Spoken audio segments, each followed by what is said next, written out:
What's up, everybody? This is Fred Richani of TSC Gaming here at the Bethesda booth, standing alongside Matt Fear of Elder Scrolls Online. Sir, how's your E3 2018 treating you? It's been great. You know, we had the showcase on Sunday night, which was unbelievable, and now we're here on the floor at E3 showing off Somerset. And with Somerset, you've had a whole lot of positive feedback, and you just announced some new downloadable content, is that right? Yeah, we did that on Sunday night. We have a dungeon DLC named Wolf Hunter coming up, which is based around werewolf stuff. And later this year, we got Murkmire, which is an Argonian Black Marsh theme stuff. Our community has been hounding us for a lot more Argonian content, so we're actually pretty excited about it because Argonians are so different than any other of the races. And as you can see behind us here, I mean, plenty of people are definitely excited. Now, what's in a day in the life like of Matt? Well, I'm the studio director, so what I'm doing right now is kind of looking out the next year after, kind of planning out how the game's going to go. We have plans that go out a long time. We're already working on next year, but we really, we read the boards all the time. We're looking for ideas from the community. So it's mostly kind of holding the team together. And we have Rich Lambert, who's a creative director, and so he's often running with the day-to-day stuff of making sure that everything gets in and implemented and works. And we're a great team. We're really lucky to be doing what we're doing. And you guys certainly have a great community, but what would you say is the biggest challenge of Elder Scrolls Online and MMOs in general? How much time do we have? So there are a lot of challenges. Obviously, online games like this are huge, and they're, the community tends to look at the game part of the game, and that's great, but we have to look at the IT part of the game and the technical part of the game and all of so there's a lot of tech stuff that goes on every day that's kind of behind the scenes and nobody knows about, and we have to make sure that's running just as well as, the game itself, and is it fun, and, and what are players doing. So, fortunately we get to work with the Elder Scrolls IP, which is tailor-made for games like this, so that is not a problem. That is perfect because it's a giant world and there's so much stuff in there we could never even scratch the surface after years of doing this. So, we're lucky there. Yeah, Elder Scrolls, I mean, what an incredible IP, such great content, so much lore in there. For anybody that's played Elder Scrolls games but hasn't hopped online yet, what's your elevator pitch to them?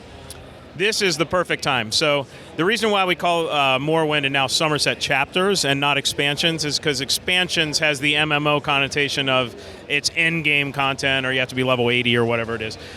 We call it chapters because ESO doesn't really have levels. The world levels itself to you. So literally from the first moment you walk into the game, you can almost do anything you want, go anywhere. And that means all of the game is the end game, which means things like Somerset, when we launch them, you can play them right from the beginning as a new character. And so that's why these chapter moments are actually great, because a lot of veteran players actually re-roll new characters and just jump in and play, kind of as a newbie would. And there's tons of lower level guys running around. And it's a great community moment for that. So, Somerset, great time to jump in. It's amazing content. It's actually better than Morrowind.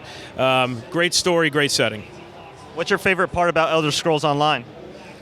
Oh, you're asking me? I like the whole thing. No, what I really like about it is the way that the team just keeps getting better. If you look at the launch game and then you look at all the DLC to Morrowind and now to Somerset, you can definitely see an evolution of storytelling and using the IP to tell better and better stories and get people more and more into the lore, and we're really good at that. No, for sure, and I remember when the game first came out, it had a positive reaction, but there was some mixed feedback too, and you guys continue to improve upon it and everything. How hard is it to, initially maybe get some feedback that you didn't like at first and be able to go back to the drawing board and be able to put out a product that people definitely seem to like? Yeah, we've made no secret of this. We sat down after PC launch and kind of came up with a list of, hey, here's what the community's reacting to. Here's stuff they're not reacting to, but they probably should be because they just haven't gotten to that part of the game yet. Here's some bugs we got to fix. And we literally had a list, and we just ran down. If you go back and look at our update history, updates 1 through 6 were basically like adding features, adding Elder Scrolls features. Update 6 then culminated with, I forget which update it was, I think it was 6, but it culminated with changing the revenue model, so subscription wasn't required. And then the biggest one was One Tamriel, which came in 2016, which took leveling out of the game, and that was kind of the last thing on the list to do. All of those things were because of community feedback, and it's led us to where we are now, which is huge. We keep getting bigger. We got 11 million in the community now, and more than 1 million came in the last year, so it's going gangbusters now. Pretty incredible, and I feel like you guys have really built that trust with the community and really kind of Bethesda as a whole with a lot of its games as well. What does it mean to you to kind of be a part of that community and have that trust? Because let's face it, not everybody has that luxury.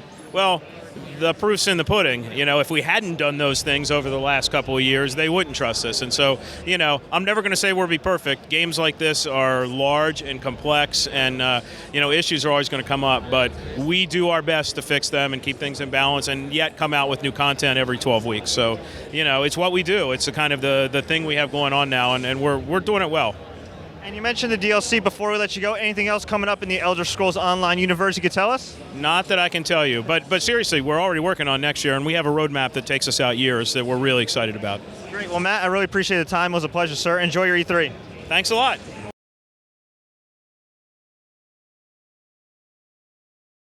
What's up, everybody? This is Fred Richani of TSC Gaming, sitting alongside the creators of Call of Cthulhu, which is coming out holiday season 2018. That's right, this year, sitting alongside Diane and Roman. She is the project manager for the game. He is the lead level designer for the game. How are you two doing? How's this E3 2018 treating you? Very well at the moment. We just win a prize, so we are all very glad and very proud of the team. Yeah, OsGamers.com awarded you the Best of E3 winner. How does that feel? As she said, it's very great for our team. I think they all deserve it. Absolutely. Now, this game's been in development for quite some time. There's, for those that aren't familiar with the Cthulhu story, there's a ton of lore, a huge fan base. We've got our colleague Nick behind the camera, who's just a gigantic fan, read all the history about it and everything. What can you tell fans about Call of Cthulhu? For anybody that maybe isn't a little familiar about it. I'll let Diane present the game. Yeah. So, because that's a long story. Yeah, so Call of Cthulhu was a H.P. Lovecraft's most famous novel. And I don't know if you know, but yeah, Lovecraft created this very specific kind of horror where there's the unspeakable, ancient gods, and cosmic horror. So this very rich universe has been adapted by Chaosium into a pen and paper RPG. And our game takes its roots from this pen and paper RPG. And for the story, it takes place on a remote island named Darkwater, and you will investigate as a private investigator, a guy called Edward Pierce. So it starts like a Lovecraft novel with an ordinary case. You investigate about a fire accident that took the lives of the Hawkins family, and the more you get closer to the truth, the more your characters start to see disturbing things, and yeah, no happy ending, don't worry. Lovecraft wrote a lot of short stories, nothing particularly too long. How were you able to take those short stories and the elements of that universe and adapt it to a full-blown game experience? So for the stories, which were our main influences, we took our roots into Mountains of Madness, Call of Cthulhu, of course, and Shadows over Innsmouth. And we can't forget also that we are the official adaptation of the pen and paper RPG from Chaosium, and so we took a lot of inspiration from that. Most of all, we worked with Mark Morrison, who is really well known for having written the most famous scenarios for the campaigns of the pen and paper RPG. So he just wrote us a brand new story, and that's what we came from. After that, we can speak about the games like Amnesia or Soma, or Dark Corner of the Earth, or even older things like Alone in the Dark. These are all of our inspirations. And what would you say were the biggest challenges in creating a game like this? Because I mean, we saw the demo; it was impressive, it was creepy, it was immersive. But I would imagine a whole lot of work went into that prior to just rolling this out, right? Yeah. So I think that the biggest challenge we had was to show what you can see, like the unspeakable and all the horror things of the Cthulhu mythos. We have confrontations with the mythos, and we work very hard with the team, with the sound designer, the FX artists, the graphics, to show the creatures. Like when you start to watching it, everything gets blurred, and you can stand in front of a horror.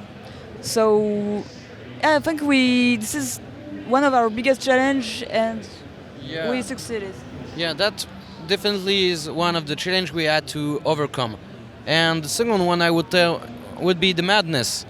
You see, when you are trying to make the player feel the madness, you can't put any rules. You can't do that with a system, or else the player can understand the system and learn how to masterize it.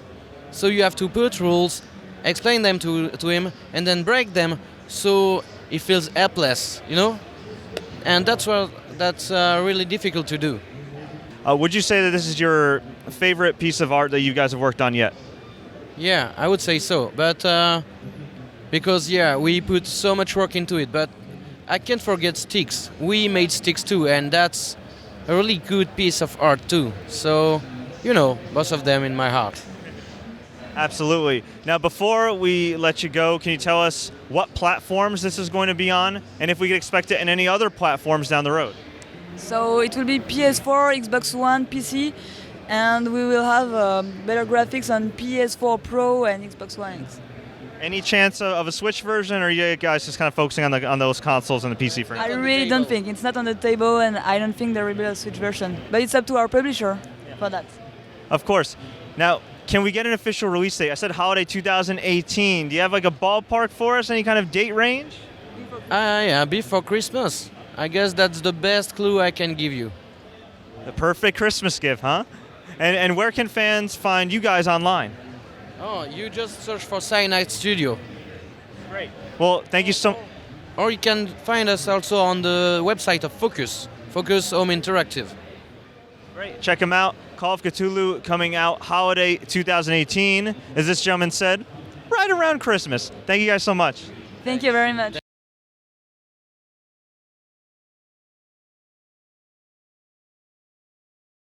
What's up, everybody? This is Fred Richani of TSC Gaming here at the Indiecade Showcase at E3 2018 in LA. Standing alongside John Cohen, the CEO of Chick Meow Studios. You got these awesome flyers right here.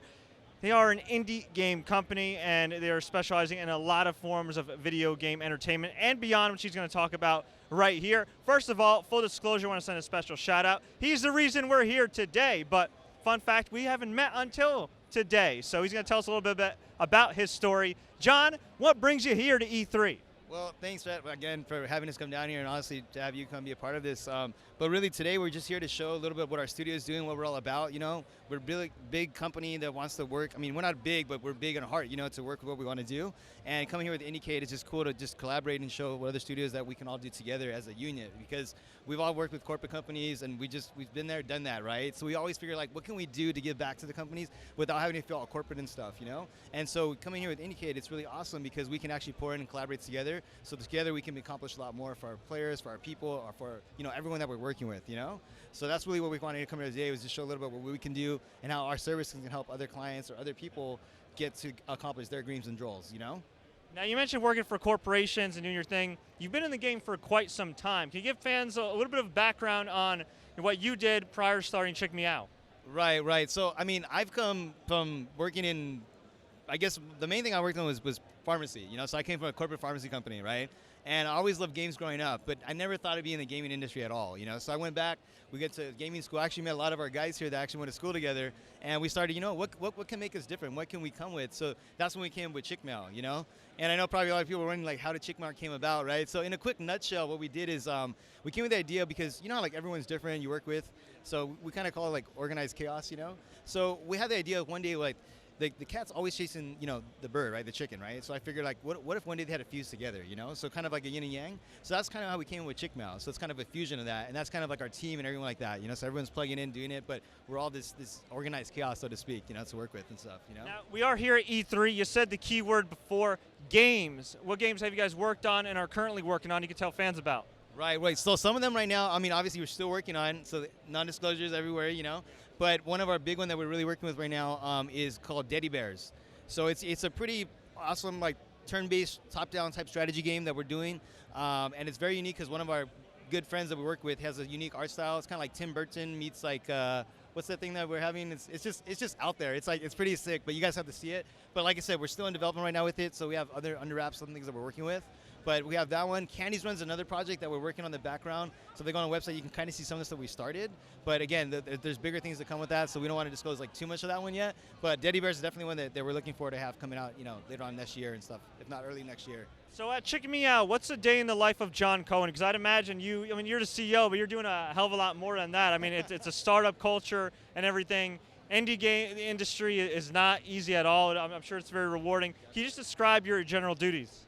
Well, generally, I mean, I do whatever the guys need me to do. You know, I'm kind of like the gopher around there, I call it. You know, so I'm not your typical one. Like I'm just sitting in the office all day. So it's like whatever they need me to do, I'm gonna plug away. I want to do it because at the end of the day, we want to make sure that their office and everything that we do together is all about what everyone wants to do. You know, that's the culture there. We want to really make it a good environment where everyone wants to be a part of that. So really, my job could be anywhere from like, hey, we got to pick up these flyers, work on these designs, sign up this stuff, contact this client, whatever, you know, whatever it needs to be, that's what we're here to do, you know, and that's really what it goes down to. But yeah, to sum it up, that's pretty much what I got to do, you know, whatever needs to be done, you know. And who are your gaming influences growing up? Did you play one game that made you say, damn, man, I got to get into this industry, or at least I got to get better at being gaming? Well, honestly, I mean, I think we all have had our fair share, like Super Mario Brothers and those other games, but to be honest, I think what I really started growing up with was Unreal Tournament. That's what really got big. I was a big PC gamer and everything like that. We played in college and stuff, but never imagined actually doing a studio with it, you know. And that's when we came together with our friends and people were like, hey, let's do something with this, you know. There's so many things that we can do, and that's what I love about being indie is that we have the abilities to do stuff like that, you know, to carry out our dreams and goals instead of having to feel the corporate guys saying, hey, you can't do that, or you got to come with this, stay within the lanes, you know. So it's like kind of go outside there, you know. So how do you maintain that discipline too? Because you don't have those guidelines, which is great, but at the same time too, you also got to hold yourself accountable and make sure you're meeting your deadlines and everything else. So how do you balance that freedom with, okay, you know what, like this is a time for us to put ourselves out there?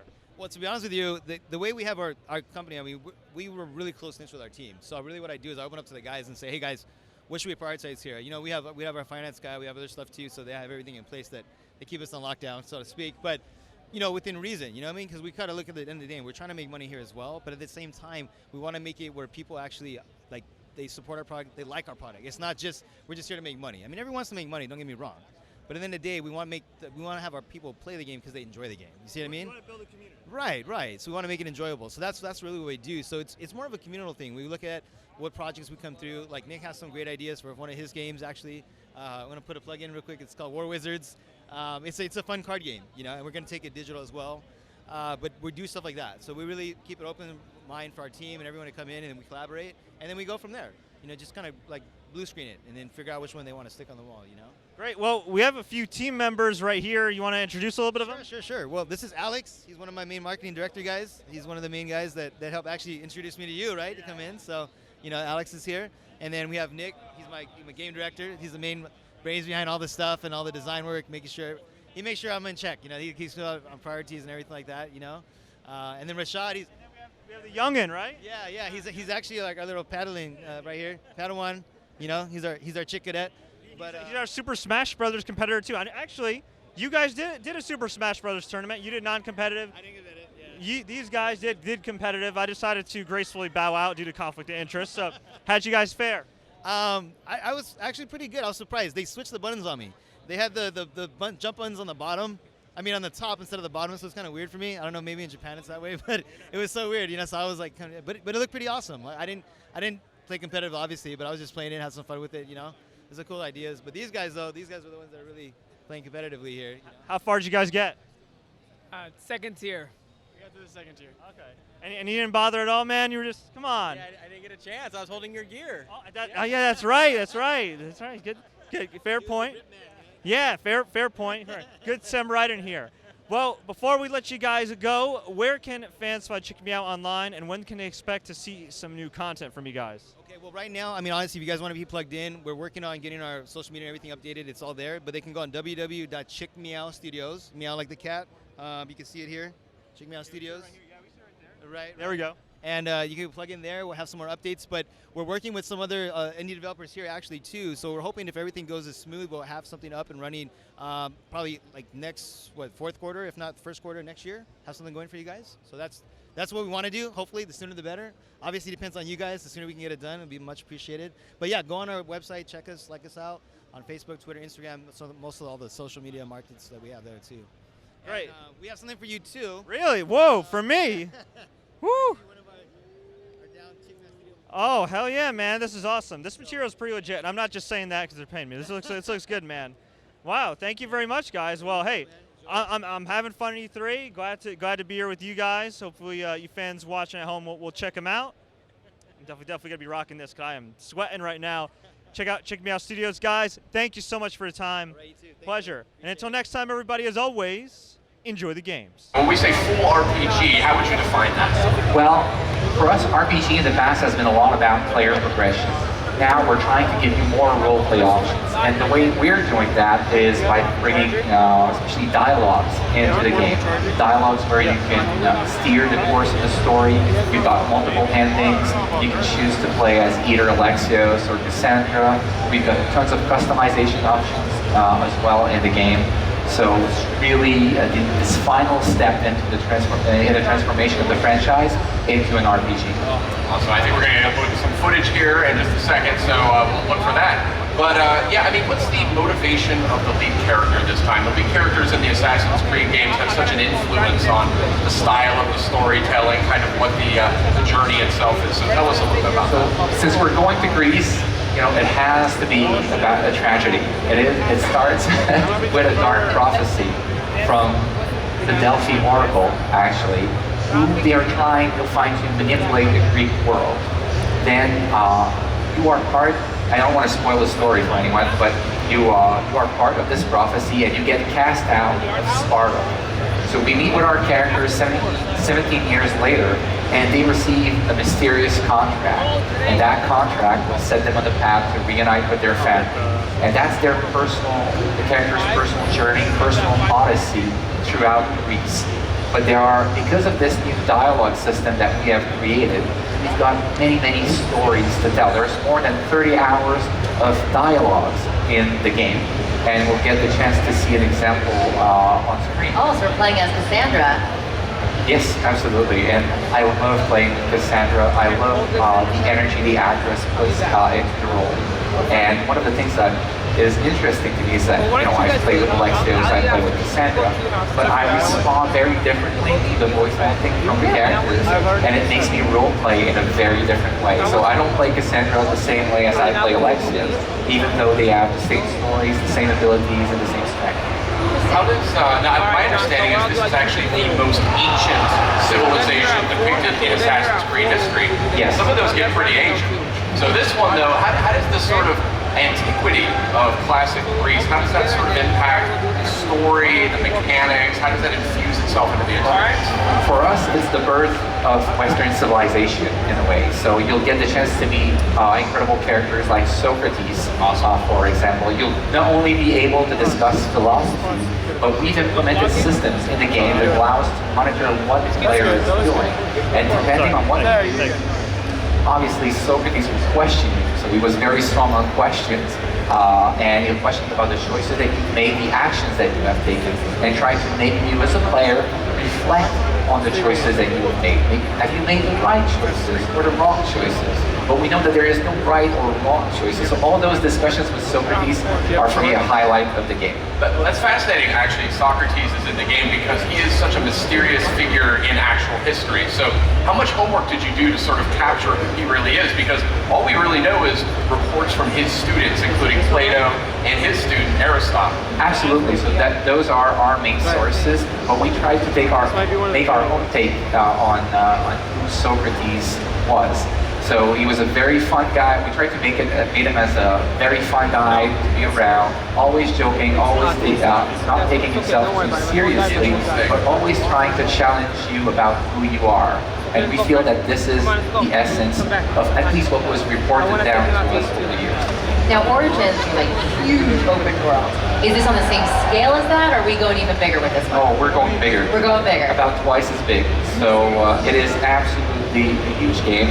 Of course, all of that. No, when are you guys going to stop? I mean, it's so huge. But what's important is not just the size of the world, but it's actually what you do in that world. And you've got open world naval that is back, a bit like in Black Flag, which we know that our fans love.